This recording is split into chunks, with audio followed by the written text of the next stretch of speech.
जय भीम दोस्तों, कैसे हैं आप लोग। मेरा नाम शुभम है और स्वागत है हमारे इस बहुजन दृष्टि यूट्यूब चैनल पर। और हाँ दोस्तों, अगर आप लोग नए हो तो हमारे इस यूट्यूब चैनल को सब्सक्राइब और वीडियो को लाइक और शेयर करो, जिससे कि ऐसी और जानकारी मैं आप लोगों तक पहुंचा सकूं। तो दोस्तों, आज हम एक ऐसे मुद्दे पे बात करने जा रहे हैं जो दिल को छू जाता है, दिमाग को झकझोर देता है और समाज की जड़ों को हिला देता है। कल्पना कीजिए, एक तरफ है वे लोग जो सदियों की गुलामी की जंजीरों को तोड़ने का सपना देखते हैं और दूसरी तरफ वे जो पुरानी किताबों के पन्नों को ही सब कुछ मान लेते हैं। हाँ, हम बात कर रहे हैं हाल ही के उस विवाद की जहां जगतगुरु रामभद्राचार्य जी ने डॉक्टर भीमराव अंबेडकर जी पर कुछ ऐसा कहा जो लाखों दिलों को चुभ गया। लेकिन फिर उन्होंने सफाई दी कि ऐसा कुछ नहीं कहा जो लोग समझ रहे हैं। और इसी बीच बसपा की सशक्त नेता मायावती जी ने आवाज उठाई, कहा कि ऐसे बयानों से बेहतर है चुप रहें। ये कहानी सिर्फ दो व्यक्तियों की नहीं बल्कि पूरे समाज की है।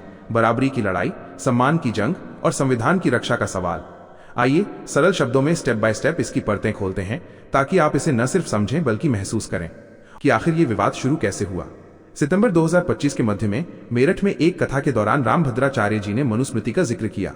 उन्होंने कहा, मनुस्मृति भारत का पहला संविधान है।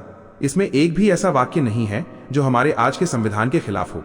फिर बात घूमी डॉक्टर अंबेडकर जी पर। रामभद्राचार्य जी बोले, बाबा साहेब को संस्कृत का ज्ञान नहीं था। अगर होता तो वे मनुस्मृति को कभी नहीं जलाते। अंग्रेजी की गलत व्याख्या देखकर उन्होंने ये गलती की। ये सुनते ही सोशल मीडिया पर तूफान आ गया।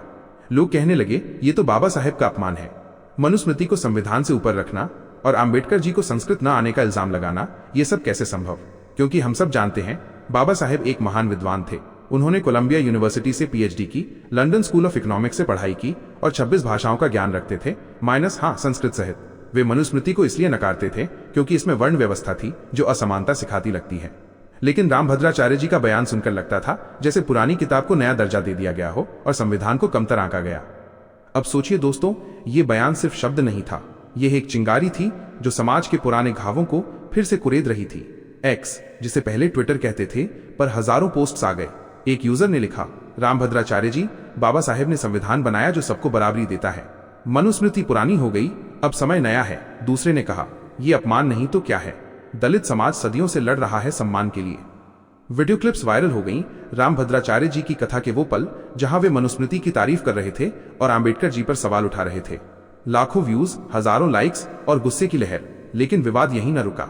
रामभद्राचार्य जी के समर्थकों ने कहा, वे संत हैं, उनका इरादा बुरा नहीं था, वे तो धार्मिक ग्रंथों की रक्षा कर रहे हैं। फिर भी बहुमत का गुस्सा शांत ना हुआ, क्योंकि बाबा साहेब सिर्फ एक व्यक्ति नहीं, वे करोड़ों बहुजनों के प्रतीक हैं। उनका जन्मदिन मनाते हैं हम, उनकी किताबें पढ़ते हैं और उनका संविधान हमारी जिंदगी का आधार है। फिर आया ट्विस्ट। विवाद बढ़ते ही रामभद्राचार्य जी ने सफाई दी। उन्होंने कहा, मैंने ऐसा कुछ नहीं बोला जो लोग बोल रहे हैं, मेरा मतलब अपमान का नहीं था। यह सुनकर कुछ लोग शांत हुए, लेकिन सवाल उठा, माइनस तो फिर वीडियो में जो सुना वो क्या था। रामभद्राचार्य जी ने आगे कहा कि मनुस्मृति में कुछ भी गलत नहीं और अंबेडकर जी अगर संस्कृत जानते तो समझ जाते। लेकिन अब वे पीछे हटे, बोले कि गलत फहमी हुई है। यहां तक कि उन्होंने स्वामी प्रेमानंद जी से माफी भी मांगी, जो उनके करीबी संत हैं। प्रेमानंद जी ने भी विवाद में कुछ कहा था, शायद अंबेडकर जी या संविधान पर। रामभद्राचार्य जी ने कहा, प्रेमानंद जी से माफी मांगी क्योंकि कुछ गलत फहमी हुई, लेकिन मायावती जी के बारे में जो कहा वो सही है। वाह, आधी माफी आधा बचाव। ये देखकर लगता है जैसे कोई ड्रामा चल रहा हो, माइनस पहले बयान दो, विवाद हो, फिर कहो ऐसा कुछ नहीं था। लेकिन दोस्तों, वीडियो तो लाइव है, ऑडियो मौजूद है। सफाई से ज्यादा सवाल बढ़ गए। क्या ये माफी पूरी थी या सिर्फ अपने लोगों को बचाने के लिए। समाज में लोग कह रहे थे, अगर गलती मानी तो सबको माफी दो, न कि सिर्फ साथियों को। अब आती है मायावती जी की बारी। बसपा की राष्ट्रीय अध्यक्ष, जिन्हें हम प्यार से बहन जी कहते हैं, उन्होंने बिना नाम लिए जोरदार जवाब दिया। 13 सितंबर 2025 को एक्स पर पोस्ट की, आए दिन सुर्खियों में बने रहने के लिए विवादित बयानबाजी करने वाले कुछ साधु संतों को बाबा साहेब डॉक्टर भीमराव अंबेडकर के भारतीय संविधान के निर्माण में योगदान के बारे में सही जानकारी नहीं है, इसलिए गलत बोलने की बजाय चुप रहे तो अच्छा रहेगा। कितना सशक्त, कितना सीधा। मायावती जी ने साफ कहा, टीका टिप्पणी करने वाले साधु संत अंबेडकर जी की विद्वता के आगे कुछ नहीं। ये नेक सलाह है। उनका ये पोस्ट वायरल हो गया, हजारों लाइक्स, रीट्वीट्स और समर्थन। लोग कमेंट कर रहे थे, बहन जी सही कह रही हैं, संविधान हमारा हथियार है। मायावती जी कौन है? एक साधारण परिवार से निकली, शिक्षिका बनी, कांशीराम जी की शिष्या और 4 बार उत्तर प्रदेश की मुख्यमंत्री। उन्होंने दलितों, पिछड़ों के लिए पार्क बनवाए, स्टैच्यू लगवाए और हमेशा अंबेडकर जी की विचारधारा को आगे बढ़ाया। उनका ये बयान सिर्फ जवाब नहीं बल्कि एक संदेश था, संतों का काम जोड़ना है, तोड़ना नहीं। दोस्तों अब गहराई में उतरते हैं। ये विवाद सिर्फ बयानबाजी का नहीं, संविधान वीएस मनुस्मृति का है। मनुस्मृति एक प्राचीन ग्रंथ है जो वर्णाश्रम धर्म बताता है, लेकिन आज के समय में कई लोग इसे असमानता का प्रतीक मानते हैं। माइनस ब्राह्मण ऊपर, शूद्र नीचे। रामभद्राचार्य जी ने इसे असली संविधान कहा, जो सुनकर दिल दुखा, क्योंकि हमारा संविधान 1950 का है, बाबा साहेब का तोहफा। ये कहता है सब बराबर, वोट का अधिकार, आरक्षण, महिला सशक्तिकरण, सब इसी से आया। रामभद्राचार्य जी का कहना कि संस्कृत नहीं आती तो संविधान कैसे बना, ये तो बाबा साहेब की विद्वता पर सवाल है। लेकिन सच्चाई ये है कि अंबेडकर जी ने अनहिलेशन ऑफ कास्ट जैसी किताब लिखी, जहां उन्होंने जातिवाद की निंदा की। वे संस्कृत जानते थे लेकिन असमानता के खिलाफ थे।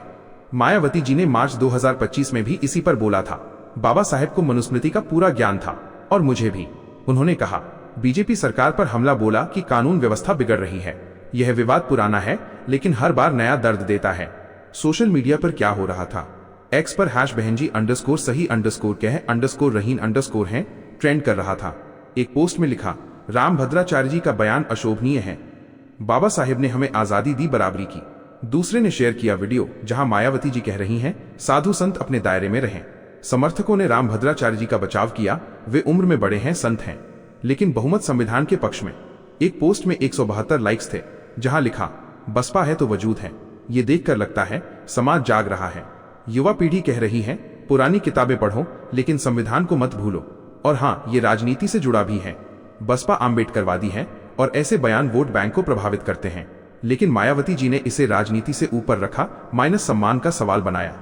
अब सोचिए, इस विवाद से क्या सीख मिलती है? सबसे बड़ी सीख माइनस शब्दों की ताकत। एक बयान लाखों को आहत कर सकता है। रामभद्राचार्य जी ने सफाई दी, लेकिन दर्द कम न हुआ। माफी आधी थी, इसलिए सवाल बाकी। प्रेमानंद जी से माफी मांग ली, लेकिन बहुजन समाज से नहीं। यह पक्षपात क्यों? संतों का काम सबको जोड़ना है। मायावती जी ने सही कहा, माइनस चुप रहे तो अच्छा। और हाँ, संविधान का अपमान सबसे बड़ा अपराध है। बाबा साहेब ने कहा था, संविधान राजनीतिक नहीं बल्कि सामाजिक दस्तावेज है। इसे बचाना हम सबका फर्ज है। समाज पर असर देखिए। माइनस ग्वालियर हाईकोर्ट में अंबेडकर जी की मूर्ति पर विवाद हो रहा था। मायावती जी ने कहा, बहुजन समाज सदियों से उपेक्षित है, अब सम्मान चाहिए। ऐसे मुद्दे बांटते हैं, लेकिन अगर हम एकजुट हों तो जोड़ भी सकते हैं। दोस्तों, मायावती जी की भूमिका यहाँ हीरो वाली है। वे आयरन लेडी हैं, माइनस मजबूत, निर्भीक। आगरा हमले का जिक्र किया, सपा पर हमला बोला, लेकिन हमेशा बहुजन हित में। आकाश आनंद को वापस लाई, पार्टी को मजबूत किया। उनका ये बयान बिहार चुनाव से पहले भी महत्वपूर्ण है, जहां बसपा बहुजन हिताय यात्रा चला रही है। वे कहती हैं, जातिवादी सोच छोड़ो, संविधान अपनाओ। कितना प्रेरणादायक। अगर आप युवा हैं तो सोचिए, माइनस बाबा साहेब का सपना पूरा करना है तो संविधान पढ़ो, लड़ो, लेकिन शांति से। अंत में ये विवाद खत्म नहीं हुआ, लेकिन संदेश साफ है। रामभद्राचार्य जी ने कहा, ऐसा कुछ नहीं था माइनस, लेकिन समाज ने सुना जो सुना। मायावती जी ने आवाज दी, और हम सबको सोचना है, माइनस बराबरी का भारत बनाना है या पुरानी जंजीरें लौटानी है। दोस्तों, वीडियो को अंत तक देखने के लिए तहे दिल से धन्यवाद। जय भीम, जय संविधान।